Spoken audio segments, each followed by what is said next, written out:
বক্তব্য হলো, আমাদের দেশে মাঝে মাঝে আল্লাহর নবীর বিরুদ্ধে কটূক্তিকারী কিছু মুরতাদের আবির্ভাব ঘটে।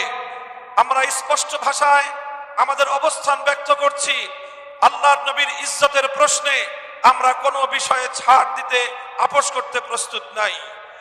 আমাদের অব্যাহত দাবি, আল্লামা আহমদ শফির দাবি, আল্লামা জুনায়েদ বাবু নগরীর দাবি, আল্লামা মুহিবুল্লাহ বাবু নগরীর দাবি হলো, নবীজির বিরুদ্ধে কটূক্তিকারীদের জন্য সর্বোচ্চ শাস্তির আইন, মৃত্যুদণ্ডের বিধান চাই। স্পষ্ট ভাষায় আমাদের মহাসচিব সাহেব যে কথা বলেছেন, আমি আবারও স্মরণ করিয়ে দিতে চাই, বর্তমান সরকারকে আমরা সহযোগিতা করছি, আগামী দিনেও সহযোগিতা করতে প্রস্তুত। কিন্তু ইসলামের বিরুদ্ধে, আল্লাহর নবীর ইজ্জতের বিরুদ্ধে যদি সরকার বুঝে বা না বুঝে কোনো পদক্ষেপ নেয়, আমরা সতর্ক করব। সতর্কর পর যদি তারা সতর্ক না হয়, আমরা আমাদের কঠোর পদক্ষেপ নিতে বাধ্য হব। আল্লাহর নবীর হাদিসকে অস্বীকার করা, এটা নবীজিকে অবমাননার নামান্তর।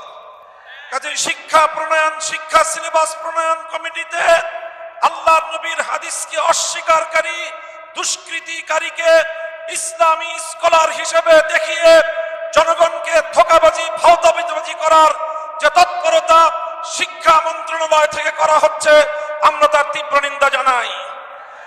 এরপরে যদি সেই বিতর্কিত ব্যক্তিকে সেখান থেকে বাদ না দেওয়া হয়, হেফাজতে ইসলাম কঠোর কর্মসূচি গ্রহণ করতে বাধ্য হবে।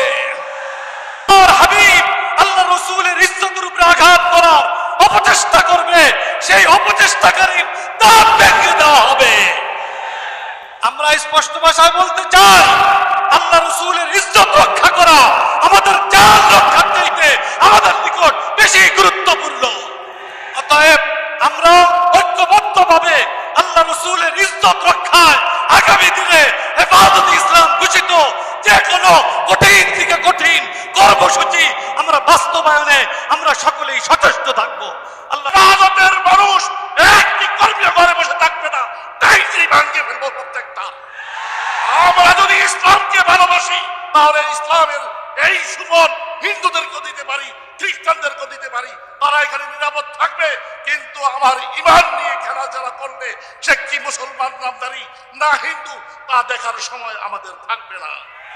আল্লাহ রাসূলের অবমাননা করেছে, তাদেরকে অবিলম্বে গ্রেফতার করতে হবে। আমাদের দেশে যে ছাত্ররা আছে, তাদের বিরুদ্ধে এবং কাদিয়ানীদের বিরুদ্ধে আমাদের অবস্থান স্পষ্ট। অতএব নবীর বিরুদ্ধে যারা অবমাননা করবে, যেখানে করবে, সেখানে আমরা আমাদের শক্তি দিয়ে প্রতিরোধ করব এবং ব্লাসফেমির মতো আইন প্রণয়ন করে শাস্তি দেওয়ার দুর্দান্ত আহ্বান জানাচ্ছি সরকারকে। রাসূল সাল্লাল্লাহু আলাইহি সাল্লামকে মুসলমানরা নিজের প্রাণ থেকে বেশি ভালোবাসে। আমাদের জীবন যেতে পারে, আমার মা বাবার জীবন যেতে পারে, মুসলমানদের জীবন যেতে পারে, রাসূলের ইজ্জত নিয়ে ছিনিমিনি খেলতে দেওয়া যাবে না।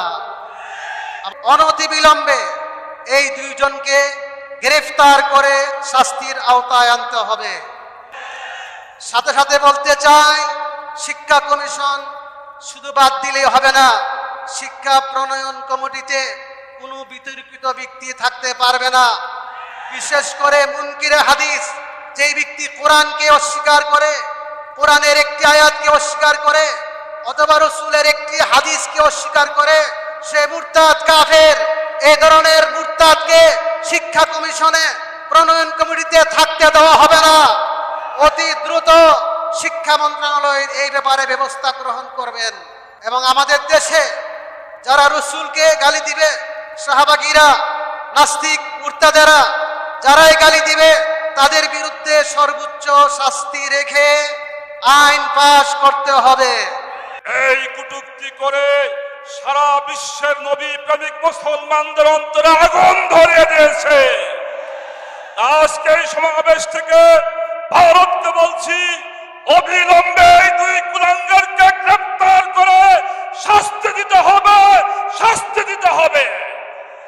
অন্যথায় ভারত খান খান টুকরো টুকরো হয়ে যাবে।